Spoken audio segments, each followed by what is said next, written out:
A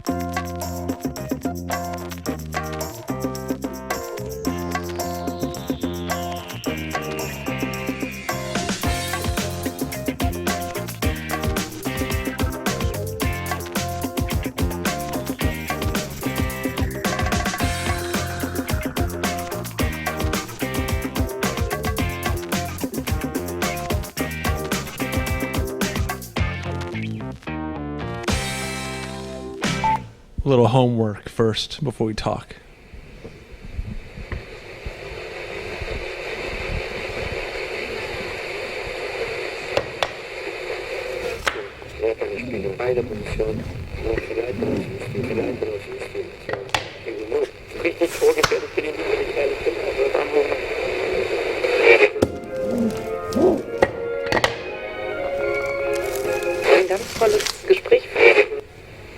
Nobody tells people who are beginners, and I really wish somebody had told this to me, is that all of us who do creative work, like, you know, we get into it, and we get into it because we have good taste. But it's like there's a gap, that for the first couple years that you're making stuff, what you're making isn't so good, okay? It's not that great. It's trying to be good. It has ambition to be good, but it's not quite that good. But your taste, the thing that got you into the game, your taste is still killer. And your taste is good enough that you can tell that what you're making is kind of a disappointment to you. You know what I mean? A lot of people never get past that phase. A lot of people at that point, they quit. And the thing I would just like say to you with all my heart is that most everybody I know who does interesting creative work, they went through a phase of years where they had really good taste, they could tell what they were making wasn't as good as they wanted it to be. They knew it felt short. It didn't have this special thing that we wanted it to have. And the thing I would say to you is everybody goes through that. And for you to go through it, if you're going through it right now, if you're just getting out of that phase, you got to know it's totally normal. And the most important possible thing you could do is do a lot of work. Do a huge volume of work. Put yourself on a deadline so that every week or every month you know you're going to finish one story. Because it's only by actually going through a volume of work that you're actually going to catch up and close that gap. And the work you're making will be as good as your ambitions. It takes a while. It's going to take you a while. It's normal to take a while, and you just have to fight your way through that. Okay? Thank you, Willard, for that last picture of you sweating it up. Hey guys, thanks for the sponsors. That coffee's intense. My brain is freaking out. And Willard, thanks for the space. You look hot in that video, sweaty, looking good. I'm gonna at the end? Oh, I'm sorry. It's LA, man. It's like how it rolls up here, right? It's like half one. Good morning. Hello. How are you? Who's drinking their coffee? Raise your hand. You feel good? He's good. You're just getting started. That was like a half raise. I was like, I'm kind of. It's okay. Get it. Yeah. I was stoked to come talk. I just primarily because Malibu is firing right now, and it was just a great excuse. Anyone surfing here? Did you go out yesterday? Oh, really? How was it? Good? Okay. Couple feet. It's like double, triple, yeah? Okay. I went to a Jack Johnson concert last night, and it was kind of cool, but it was really boring. And then I went to the Dresden. Who's been to the Dresden? Dude, Marty and Elaine. Woo! Who knows Marty and Elaine? Who's hung out with them? They're amazing. She's jamming on the flute, probably on a couple Vicodin, I don't know. So much happiness and joy, and it was really inspiring, and I love that. I mean, Jack was cool too, but dude, the Marty and Elaine at the Dresden crushed Jack Johnson. Props. Go to the Dresden tonight. It's really weird, and you'll love it. So my name's Marc Hemeon, is how you say my last name. A week ago, I quit Google and started a startup, so we're going to talk about that a little bit. I went to Arkansas last week and gave this talk, and so I'm going to give it again. It's not really a talk. It's just more of like just kind of riffing on, I was thinking about things I've learned at Google. I've been at Google about 3.5, 4 years, and I just want to kind of go through that a little bit, and maybe there's something interesting here, maybe not, maybe you laugh, maybe you just came to get donuts, and you're like, I don't give a shit about this guy, and that's fine too, it's all good. And I'm going to talk about failure too. So these are companies I've done. These are places I've worked. And I like Dig. You want to talk about failure? I was lead designer on Dig V4 that made Dig die. So You're welcome, Reddit. You're welcome. Oakley, whatever. Oakley's been around for a long time. It's not going to die. YouTube, you can't kill it even if you tried. Like, try to kill it. Like I worked at YouTube for 2 to 3-ish years. We redesigned it in 2011, redesigned it in 2012. It doesn't matter. Like, it doesn't matter how terrible. People will just keep using it. We try. And then Google doing other weird things, and Google X, and we'll talk about that. We'll get into that. Okay, the toothbrush test. Okay, so Larry Page has this saying. It's like a good app is going to pass the toothbrush test. It means you're going to use it twice a day. Because by the way, newsflash, you brush your teeth twice a day. And I do like 5 times a day or 4 times a day. I'm like weirdly obsessed with brushing my teeth. And so these are this is one of the cool things I learned at Google. It's just like, oh, does this thing pass the toothbrush test? So YouTube, for me, passes the toothbrush test. I waste a lot of time on YouTube, and it's really wonderful. What else? The more you do, the more you'll be asked to do. And I think this is really interesting. Like, how many of you guys work at a creative agency? Or a designer? You work at an agency, okay. How many of you are like freelancers? Photographers, artists, whatever. How many of you are like actors? None? I thought, oh yeah, bam, all right. I thought we get more than, isn't everyone an actor in LA? No? I thought, you guys are so beautiful up here. Like, I go around and it's like, oh, that's actor, rich person. So some of you know that the more, like if you're in an agency, like 20% of the people do 80% of the work. Let's get real for a second. All right, let's get really real. And the more you do, people are going to ask you to do way more, and it's super annoying. But it's really good because you're going to get a lot of cool opportunities. So just the more you do, just know it. Just don't be a bitch about it. Just be like, you're awesome. That's why people are asking you to do more stuff. So just deal with it. Okay. This is another thing I learned. Always say yes. I mean, well, not always. Like, depends what they look like, if they're cute, you know. For the most part, always say yes. Like, if an opportunity comes your way, just say yes. Like, what good is saying no? It just stifles you and blocks you. But with a caveat, I said yes to like way too much crap last year. And I said yes to like advising some startups. I helped some people do some design work. And like, oh yeah, we'll trade you equity. I'm like, cool, sounds great. And then like the equity never came. And then like some other guy's like, I'll give you 10 grand to do this thing. I'm like, cool, let's do it. 10 grand never came. So I would say like last year, I probably did like 8 projects like that. Nothing happened. I said yes. I got screwed. I lost money. I lost equity. And I don't really care. I don't give a crap. I learned a lot. It was fun. We have the connection. Now they're like super indebted to me. So at some point I can like, I don't know, get their firstborn child or like ask for a favor. Saying yes is gnarly because you can get really roughed up, right? You can get really roughed up. Saying yes also means that you believe in humans. You believe that they have good intentions. That's a big deal, right? Don't be pessimistic. Don't like get all skeptical and like, what is that called? Tattitude? Who's a tattoo person here? Like that tattitude, like, fuck you, man. Like, I'm all skeptical of like your usury. Like you just want me for something to benefit you. No, forget it. Like don't worry about it. Just assume people have good intentions. You're gonna get screwed. That's okay, but it's good. It's better.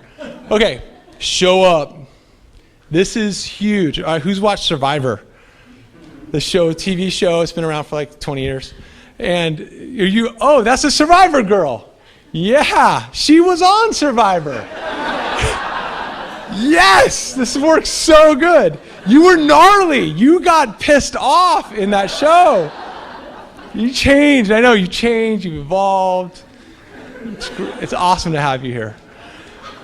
Show up is basically just like honestly, if you show up to work every day and just kind of like do your jam, you're gonna like outlast everybody else. Next thing you know, you're like VP or whatever.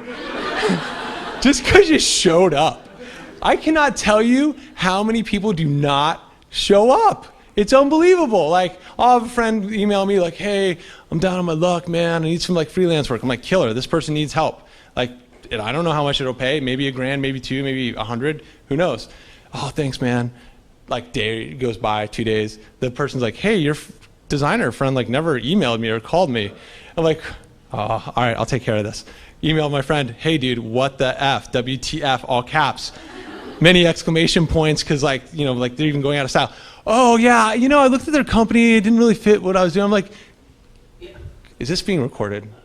I gotta be careful. Okay, then I'm like, dude, just email them back and just show up and just be like, look, I'd love to work on it, I can't, whatever. Anyway, just show up. That point was kind of loose. All right, yeah, who saw the internship? I never saw it, but I hear it's good. Okay, be googly is a weird thing that we say at Google. And I've interviewed a lot of designers. I probably interviewed like 207 designers at this point. And when I interview you, I talk smack about you afterwards. I write this big long letter on like your cognitive ability and your problem solving. And one of the things we rank is your googliness. And if you saw internship, they talk about googliness. And again, this is this idea that you're just not an a-hole. You are just willing to help people. You never say, well, that's not my job. That's like so-and-so over there. I'm a visual designer. I'm not a UX designer, so I don't do the wireframing. You have to go talk to so-and-so. No, dude, that doesn't cut it. Like, being googly is being resourceful, being willing to help. Again, that assumption that other people have good intentions. It's really, really important. Anyway, there's some other stuff being googly, like you gotta be willing to wear that. I had to wear this. Everyone has to wear this your first day. And that's fun. Okay. Yes, and who does improv? We only have one actor in here. Who else? Has anyone in improv comedy? Okay. Oh, it's pretty wonderful. Would you like to do some improv with me? No? All right. So this is the number one rule of improv, right? Say yes and. Okay, so like, all right, so let's say Esprit and I are like doing some improv. And I'm like, hey, let's like get on a unicorn and like go down to the beach and like whatever. And then you should be like, yes, and when we get down there, let's drink some of that Stumptown coffee and get all jacked up and whatever. I'm like, yes, and after that we'll go down to Santa Monica Pier and we'll whatever, paint ourselves blue. See how that works? Like we just keep saying yes and you keep building. So this is a good principle to use in brainstorming or with any of your, anyone that you're working with. As soon as you say no, if I was like, let's go down to the beach at Unicorn, she's all, no. We're done. Like it's done. The adventure's over and you're dead to me and we're not friends anymore. So this is a killer principle to use just like in dealing with anybody. Just saying yes and. Oh, actually, caveat. Another killer hack. This is so good. I've been using this all week. You want to get someone to really like open up to you. I mean like really like pour it out. Just, ask them what they do for a living and just be like, that sounds really hard.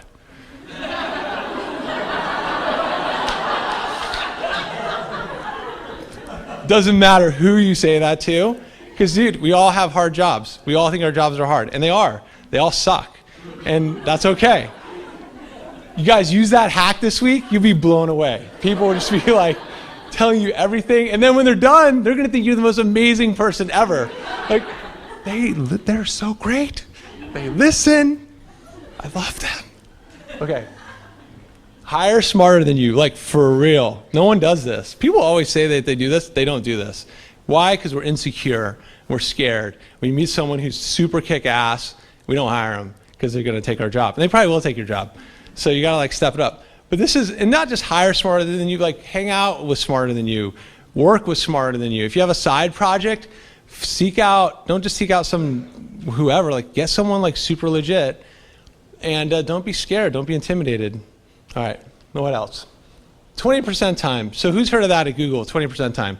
All right, we have this thing called 20% time, which means in 20% of your time, you get to work on what you want. We're getting really big now, so it's kind of like going away. But last year, I was going crazy. Man, I hated my Google job. I'm not gonna tell you what I was working on, but it's something you guys use all the time. And, but I hated it, it wasn't for me.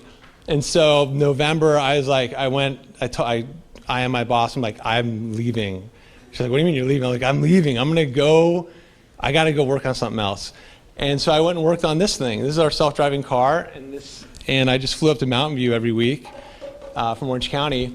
And it's a little cute. But we've now released this. But when I got there, I was tripping out because I went into this massive building and they were just building cars. I was like, we don't make cars. We make the search engines, not cars. It was such a trip, and so I consolidated all my 20% time in the last 2 months of the year. I'm like, I'm gonna take my 20% time and just do this. Anyway, it was really fun and really cool, and I would encourage folks who have agencies, or even if you're doing your own jam, just to like carve out that time to do those cool things, because that's gonna be the next thing you're gonna do in your life, no question. All my side projects have like led to kind of like the next thing. All right, what else? Ooh, EQ. Who's heard of this? Emotional intelligence. You're very emotive. You're very, yes. What's that? Yeah, that's great. Emotional intelligence is this idea that like you can kind of read people, and not to manipulate them or persuade them, but read people to the point where you can kind of flex on their communication style. So if you get someone a little like, what's the right way to say it? Like on the spectrum, then some of you know what that means. And so you can flex into kind of like what they're saying or like how they're communicating. And this is really, really hard. Like I'm a very buzzwordy kind of person. Like I just like to say things like really short and really completely. And like folks who are not that way, they want all the explanation, all the data, this, that, and the other. It drives me freaking crazy. But if you want to ship a product, you want to get things done, you got to flex. So having that high emotional intelligence as a creative person especially, you got to have it. Because half your job is telling a story. Half your job is, like, fine, you spend some time getting your designs done or whatever. You're going to have a stakeholder. You're going to have to pitch it. You're going to have to share those thoughts with somebody. And you're going to have to somehow convince them that it's a cool idea. Okay, measure all the things. This is a very Google thing. And literally, they mean measure all the things. And like everything, it's crazy. We had, all right, so YouTube. YouTube was really fun to work on. Who knows Vimeo? Like really beautiful design, like way more beautiful than YouTube. And so Vimeo, what's the thing that happens? When you hit play on a Vimeo video, it goes away, right? The player controls go away. You can sit back and watch some really rad, artistic, beautiful video. And it's killer. And so at YouTube, we're like, dude, that's killer. They're like really smart. We should do what they're doing. And so at YouTube, when we redesigned it, when you hit play on a video, we had the controls disappear. It was really awesome. And I thought so that was one thing I worked on as a player, and I was like, I'm awesome. We're awesome. Vimeo, yeah, they're awesome too, because we copied them. And like within like a day, the internet like lost its freaking mind. Where are the fucking player controls? I don't know how to pause my video. I can't maximize. People lost their minds. They've lost their minds. And our traffic dropped massive. Like many hundreds of millions of people stopped watching videos. And so that's the problem, right? When you're YouTube, you're kind of like the Costco of the internet. I mean, you gotta design for everybody. You just can't. Vimeo's rad. Vimeo's like these little cool boutiques down near the Dresden with Marty and my homeboy. All right. Punch above your weight class. Who's played Mike Tyson Punch-Out? Nintendo, best game ever. Well, Tecmo Bowl is pretty legit too. All right. So I'm the oldest of 7 kids. There's like 4 or 5 boys, I think. And so I love to take my brothers on weird adventures. And so they never want to go. But I buy their ticket. I'm like, we're going to Mexico, we're going to surf. And I have one little brother who's like, he'll do whatever I tell him to do. But we have a good relationship. But I have another brother who's like a stockbroker, really stiff, East Coast, and and this is his saying. So we went out surfing one day, it was really big, and he just kept yelling this at me. I'm punching above my weight class. I'm like, oh, I get it, you're in over your head, I see. So I love it, so I stole it because I think this is really important. I think you should get into things over your head that scare the crap out of you. Like you have no idea how you're gonna do it. But you're just like, yeah, I'll do that. Remember like, yes, a few slides back. So do this thing, punch above your weight class. You're gonna fail, you're gonna screw it up. It is okay, don't worry about it. Next time you'll probably do a better job. But I think people are scared about this too. Like they get their jam, like they're doing their wedding photography and it's all good. And then something comes along the line that's a little scary and you don't do it. All right, what else we have? Oh, this is kind of a random thing.